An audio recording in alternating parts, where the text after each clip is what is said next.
Hi, welcome to my allotment update. It's just been an incredible heavy rainstorm today. I thought I'd come down to the allotment, see what's going on. My water butts are all totally full up. Ground's had a really excellent soak. Obviously I was sat worrying about what was happening down here, thinking, oh my gosh, all my little seedlings, all these things going on my plot that I'm not there to see. But yeah, that's the nature of gardening. You're always worrying about what's happening to your garden when you're not there. So lots has changed since my last update. I've cleared these plants and that big the box that I was keeping my pots in. I cleared it from here because this is the best place to sit in here in summer. We're always sat there and there's always only a teeny little bit of space before. But I've cleared it and I've moved all the plants. I didn't waste anything. I've sown some lawn seed and some clover seed down there. So hopefully next year it'll be nice and lush again. Well, it'll be nice and lush. And we can snuggle up to the hedge when it gets really, really, really warm and we need some shade.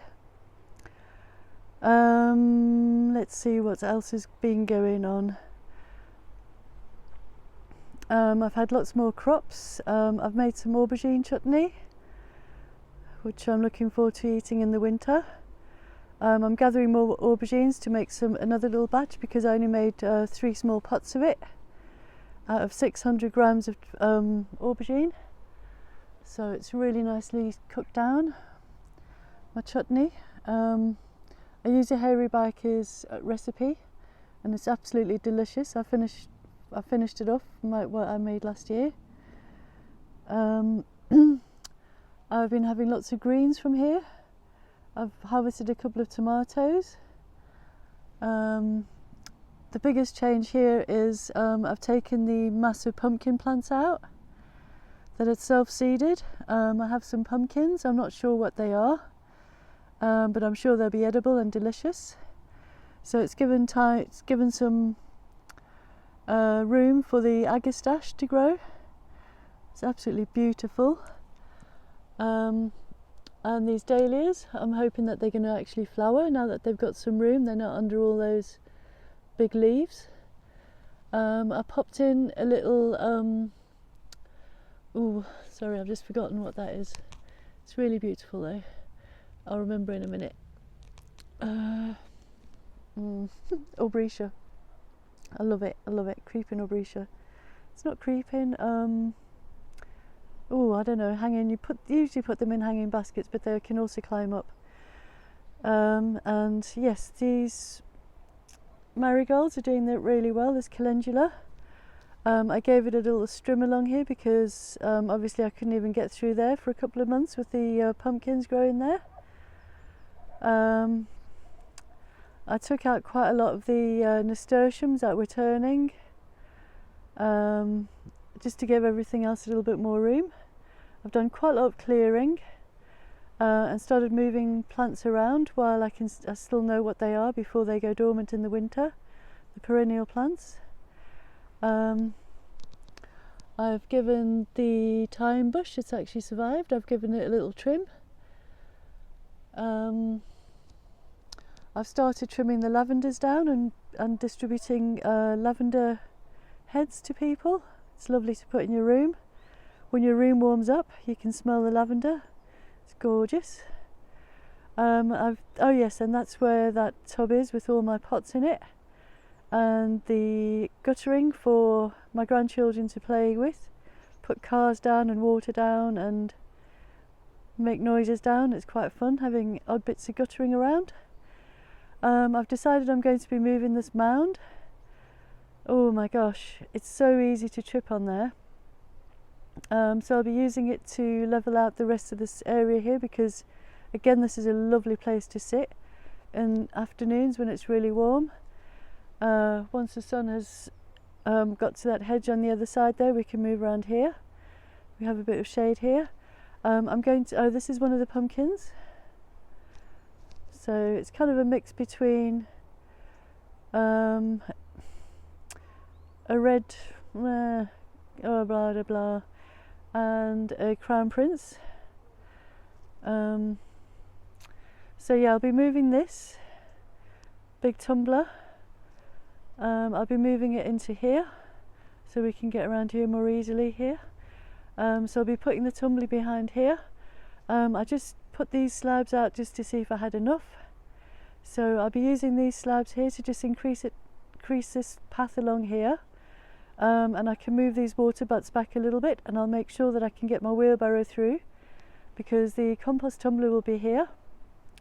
I just need to make sure I can access it easily.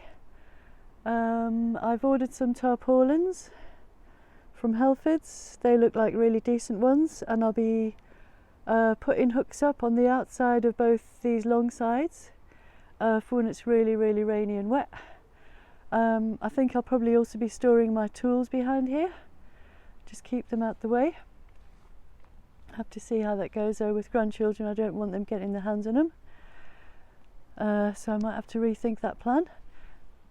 Yeah, I've cut down loads here. I'm hoping this angelic is going to come back. I think it'll be amazing next year. I think it's going to be massive next year. You can definitely see the really stark effects of the drought that we've had this summer. We didn't have any rain for, I don't know, at least about 6 weeks. And in the meantime, we had some real fierce heat waves. Fierce for here. I've never experienced them like that here before, except the one in 2023, I think it was, 24, when it went up to 40 degrees here in Sheffield, and that was really scary. That was not right. This elder tree that we chopped right back, you can see how the drought's affected that. I definitely don't want it coming back. I want to keep cutting it back because it takes up too much moisture from these beds, and also it gets really big. And there's plenty of elder trees in the hedges all around the allotments. Don't need one there. So I just keep sowing beetroot. That's kind of my favourite thing to have. Beetroot and chard are what I predominantly grow in here. Those are my two favourite things to eat, that I find hard to access in my local shops. And also, yeah, I just really like growing my own because I can get it really fresh then. Let's see. Oh, these zinnias have come out. They're so startling. This cone comes out the middle and it just gets taller and taller and taller, and it keeps having a little crown of flowers on top. It's so beautiful. This dahlia is just about to pop out. That's going to be fun to see. You can see the effects of the heat on the sweet peas. There's quite a lot of new growth on it because I have been trying to water and feed them. But I think this rain and cooler weather, I'm hoping that'll have much more flowers still. We get little wafts of sweet pea scent across when we sat here on the table, and it's really lovely. Obviously I've realised that I've got quite a major leak here between these two roofs, and I'm going to have to try and get some flashing in there because it makes this bench really wet, which is no good for it. And you can see how fierce the rain was. It even made a big hole down there, so that is something that needs sorting out. And when it's going to be raining a lot, we'll be putting the tarps up here to keep the sand dry, and so that we've got somewhere cosy to sit. Along here you can see there's quite a massive drip line there, so what I might do up here is put a long gutter up there, just to take it away from this area here. I don't think it'll need much more than that. Pleased to tell you that 2 of my blueberry bushes have survived. This one's putting on some new growth. I'm really pleased about that. And this one here. So as soon as I can, as soon as I get some really nice big pots, I'm going to be putting them in some ericaceous compost. You can see it's coming back. It's not totally died. I have been watering it once I'd realised my mistake of not watering them. Oh, what a beautiful, so gorgeous when the sun comes out. Look at that. So yeah, we've got lots more rain on the way. I'm very pleased about that. Obviously I have to keep an eye on my water butts because they are really full now, so yeah, I'm not sure really what else I can do except just try and use them up as soon as I can. So this is a pumpkin, all the pumpkin foliage and stalks. I'll just leave that in there to just dry out a bit, and then I'll probably chop it up and maybe mulch all around this beautiful holly tree. The holly bush, the holly berries are just starting to turn red. A few of them had actually just frizzled up in the heat.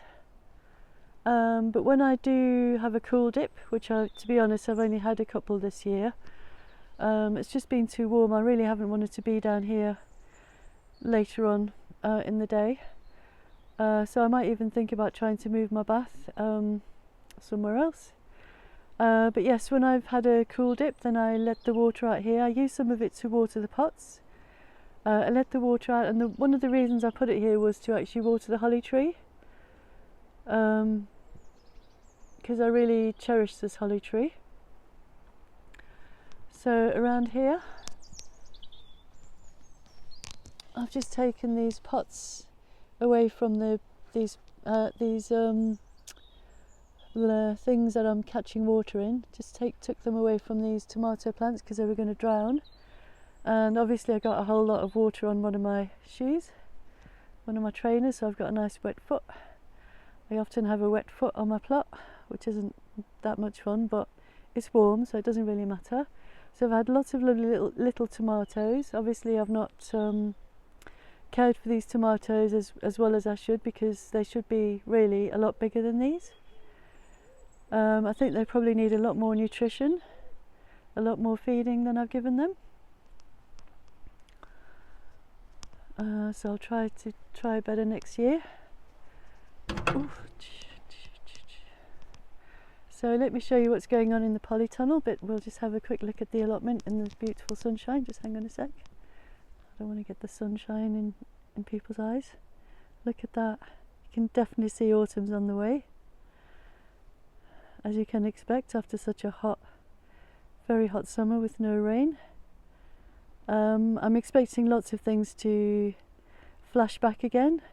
Might have some more yarrow. There'll be all sorts maybe popping up after these beautiful rains, because there's still enough time between now and mid-October for things to get growing again. So we shall see. So in here, these are my lovely aubergines. So I've eaten quite a few. I've given a couple away.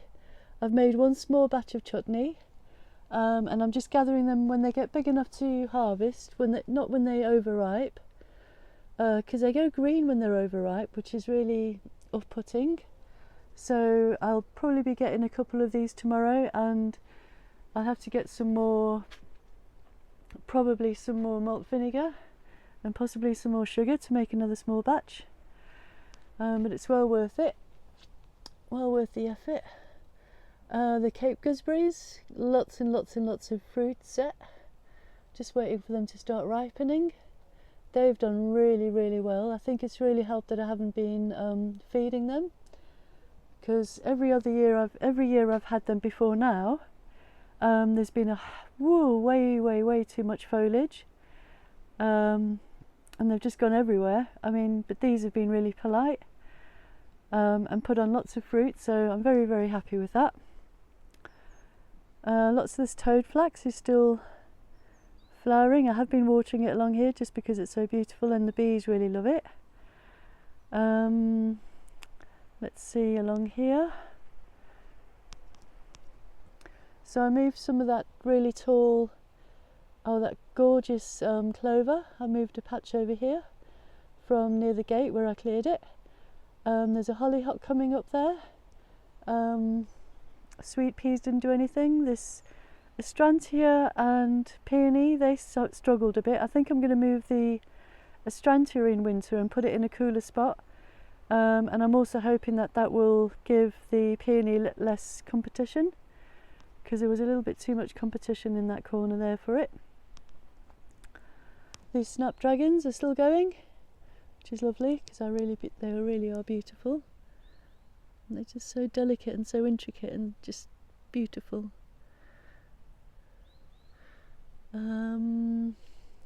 So yes, I will be moving this. No, I'm not going to be moving that. That's a medlar. I'm not going to be moving that. That's fine there. But I will be moving the pear tree. I found a spot for it. This is beautiful. I love this combination of the yarrow and the toadflax. I should probably chop some of the yarrow down, but it's still standing up and it just looks beautiful. I'm sure there's more coming and it'll just come where it can. I've put loads more bulbs in. I got some bulbs from B&M. They're selling they're selling the spring bulbs now, so I've put lots more irises in here, and actually replanted the ones that they were a bit further towards the back, so I brought them all a bit further forward. And I also got those beautiful little pincushion alliums. I got more of them and popped them in all over. Give me a surprise in the spring. So I've moved some of this campanula. I've moved some more of these daisies. So this is going to be a really nice tall bed here.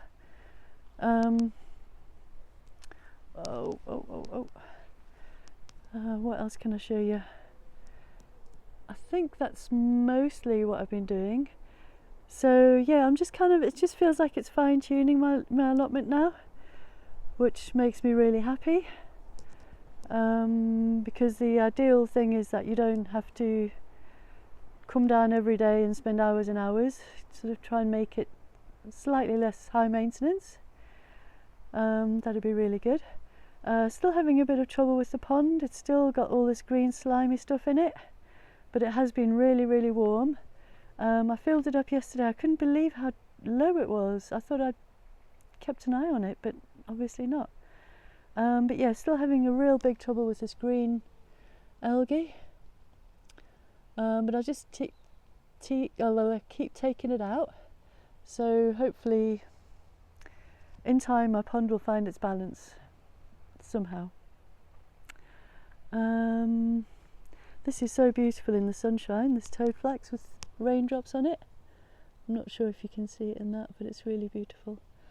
So yeah, that's my allotment update. As I'm sure you are aware, lots has been going on. We've had heat waves, we've had droughts, and now we've had huge torrential rain.